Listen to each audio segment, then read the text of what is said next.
राहुरी विधानसभा पोटनिवडणुकीत आज अर्ज माघार घेण्याचा शेवटचा दिवस आहे। एकूण 18 अर्ज जे आहे ते बाकी आहे, त्यामुळे आज शेवटच्या दिवशी कोण अर्ज माघार घेतं हे पाहणं अत्यंत महत्त्वाचं असणार आहे किंवा राजकीय घडामोडी जे आहे ते आज घडण्याची शक्यता आहे। आणि दुसरीकडे आज वंचित बहुजन आघाडीच्या वतीने जे आहे संवाद मेळावा जो आहे तो देखील आयोजित करण्यात आला आहे। वंचितचे प्रकाश आंबेडकर जे आहेत ते कार्यकर्त्यांची या ठिकाणी बैठक घेऊन संवाद साधणार आहे। त्याआधी आपले वंचितचे सगळे जे कार्यकर्ते असतील, पदाधिकारी असतील ते आपल्यासोबत आहेत, उमेदवार जे आहेत ते देखील आपल्यासोबत आहेत। उत्कर्ष रुपवते जे आहेत राज्य प्रवक्ता, त्यांच्याशी आपण बातचीत करणार आहोत। काय सांगा, एकंदरीत कशी तयारी जी आहे ती तुमची झालेली आहे? राहुरी विधानसभेची जी पोटनिवडणूक आता होणार आहे त्याच्यासाठी पहिल्या दिवसापासूनच आम्ही हे जाहीर केलेलं होतं की निवडणूक आम्ही लढणार। हे बिनविरोध वगैरे हे काही वंचित बहुजन आघाडीच्या तत्वात बसत नाही। प्रत्येकाला आपला निवडणूक लढवायचा अधिकार आहे आणि प्रयत्न हा असतो की जे तळागाळातले कार्यकर्ते त्यांना प्रतिनिधित्व मिळावं। आणि त्याच अनुषंगाने बाळासाहेब आंबेडकरांनी आज इथे जे आम्हाला उमेदवार म्हणून दिलेले आहेत ते माननीय संतोषदादा चोळके हे नुकतंच त्यांनी त्यांची इलेक्शन स्पिरिट जी आहे ती प्रूव्ह केली आहे। देवळाली पालिका जी आहे तिथे मध्ये ते नगरसेवक म्हणून चांगल्या मताने निवडून आलेले आहेत। त्यामुळे एक चांगली सुरुवात आमची झालेली आहे आणि आता याच्यावरती कसं आम्हाला अजून पुढे काम करता येईल आणि चांगला बिल्टअप करून एक चांगला रिझल्ट ह्या विधानसभेसाठी देता येईल तो प्रयत्न आमचा निश्चित राहणार आहे।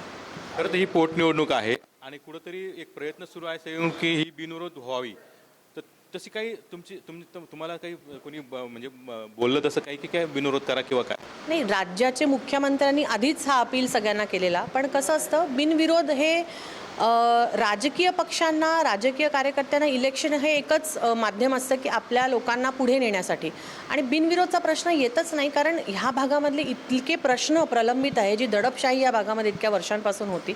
निश्चित त्यांचं निधन झालं आहे याच्याबद्दल सहवेदना आम्ही सगळ्यांनी व्यक्त केल्या, पण ज्या पद्धतीचं राजकारण राहुरीमध्ये आम्ही मागच्या काही वर्षांमध्ये बघत आहोत त्याला कुठेतरी एक आता थांबवायची वेळ आलेली आणि चांगले उमेदवार, लोकांसोबत असलेले उमेदवार देणे, हे जे घराणेशाहीचं आला म्हणून पुढे चालला हे काही योग्य आम्हाला वाटत नाही। आणि त्या अनुषंगाने कुठलाही पॉलिटिकल बॅकग्राऊंड नसताना संतोष चोळकेंनी त्यांची स्वतःची एक इमेज उभी केलेली आहे, त्याच्यातून ते निवडून आलेले आहेत आणि असा उमेदवार आम्ही आज राहुरीला दिलेला आहे। तर प्राजक्त तनपुरे हे प्रमुख दावेदार मानले जात होते, भाजपचे जे पारंपरिक विरोधक आहे, मात्र त्यांनी ऐनवेळी माघार घेतली, त्यांना भाजपचे जे नेते आहेत ते जाऊन भेटले। ह्या घडामोडीकडे तुम्ही कसं बघता? मी बघण्यापेक्षा राज्यच बघते की काय चाललंय, की 2-3 टर्म्स आमदार असलेले प्राजक्तदादा, त्याच्यानंतर मंत्री होते कितीतरी वर्ष, त्यांचं एक मोठं कौटुंबिक काम राहिलेलं आहे इथे, आणि त्यांनी जे स्टेटमेंट दिलं की का माघार घेत आहेत, तर भाजप जर तुम्हाला तुमच्या प्रदेशातलं, तुमच्या विभागातलं काम करून देत असेल तर मग आम्ही माघार का घेऊ नये? मग एवढी वर्ष निवडणूकच कशाला केली आपण? असं जर तुम्ही बोलून माघार घेणार असेल तर ही लोकांची फसवणूक आहे। असं नाही, त्यांनी स्पष्ट सांगावं ना की मी दबावाखाली आलो किंवा मला काही सांगितलं बाबा करणार आहोत, हे करणार आहोत, ते what ever the reason is.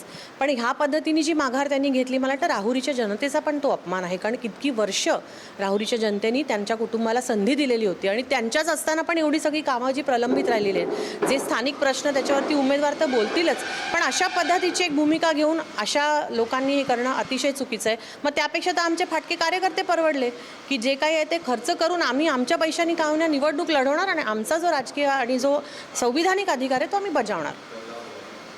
उमेदवार आपल्यासोबत संतोष चोळके आहेत, काय प्रमुख मुद्दे असतील ह्या निवडणुकीमध्ये तुमचे? काय ह्या निवडणुकीमध्ये तालुक्यात म्हणजे स्वातंत्र्य मिळाल्यानंतर 75 वर्ष झाली तरी आमच्या तालुक्याला वरती 2 धरणं असतानाही पश्चिम भागाला पाणी मिळत नाही। त्याच्यानंतर रस्त्याचा प्रश्न आहे, नगर मनमाड हायवेचा। त्याच्यानंतर इथे राहुरी कारखाना बंद पडलेला आहे।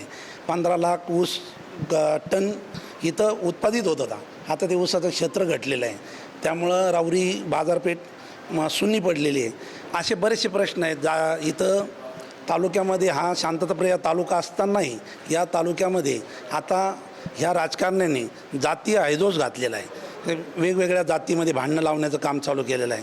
हे बरेचसे प्रश्न आहेत। त्याच्यानंतर SC ST OBC ह्या लोकांच्या गावठाणाचे प्रश्न असतील, त्याच्यानंतर वन जमिनीचे प्रश्न असतील, शासकीय जागेचे गायरान जमिनीचे प्रश्न असतील, बरेचसे प्रश्न प्रलंबित आहेत। यांनी फक्त ह्या तालुक्यामध्ये आजपर्यंत ज्या निवडणुका झाल्या तर मताचं विभाजन करून हे तनपुरे घराणं सत्तेत आलेलं आहे। हे जवळजवळ 1950 ते 55 पासून हे तनपुरे घराणं सत्तेत आहे। यांचे आजोबा आमदार होते, यांचे प्राजक्तदादाचे वडील प्रसादराव तनपुरे हेही आमदार होते, आज त्यांचा नातूही आमदार झाला आणि आज दुसरीकडे आता भाजपचे देखील उमेदवार आहेत. भाजपची देखील मोठी शक्ती असणार आहे, कारण राज्य सत्ता राज्यात त्यांची देशात सत्ता आहे.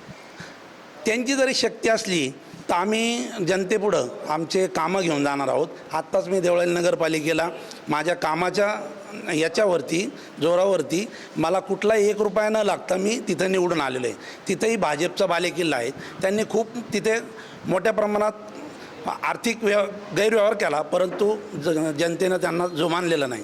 तसाच हा प्रकार आजच्या घडीला शिवाजीजी कर्डिलेंचे जे चिरंजीव आहेत अक्षय कर्डिले आणि वंचित बहुजन आघाडी म्हणजे भाजप आणि वंचित बहुजन आघाडीमध्येच ही निवडणूक होणार आहे आणि ती विकासाच्या मुद्द्यावर होणार आहे, जातीयतेच्या मुद्द्यावर होणार नाही. आम्ही छत्रपतींचं हिंदुत्व घेऊन या निवडणुकीमध्ये उतरणार आहोत. म्हणजे काही आव्हान वाटतं किंवा विश्वास आहे तुम्हाला विचार? नाही, आव्हान नाही, हे किरकोळ आव्हान आहे. आम्हाला विश्वास आहे पूर्ण तालुक्याने आम्हाला म्हणजे मला पूर्ण गावातून प्रत्येक कार्यकर्त्याचे फोन आलेत का संतोष भाऊ तुम्ही अर्ज मागं घेऊ नका, भावनिकतेवर तुम्ही राजकारण करू नका.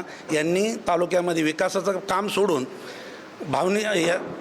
जातीमध्ये तेढ निर्माण करून मताचं विभाजन करून आत्तापर्यंत सत्तेत आलेले आहेत. यांचा विकासाचा कुठलाही अजेंडा नाही. तर निश्चितच कोणतंही आव्हान नाही आणि विजयाची पूर्ण खात्री जी आहे ती या ठिकाणी वंचितच्या उमेदवारांनी व्यक्त केलेली आहे. Cameraman Santosh Kunal Jaykar, TVN Marathi, Rahuri.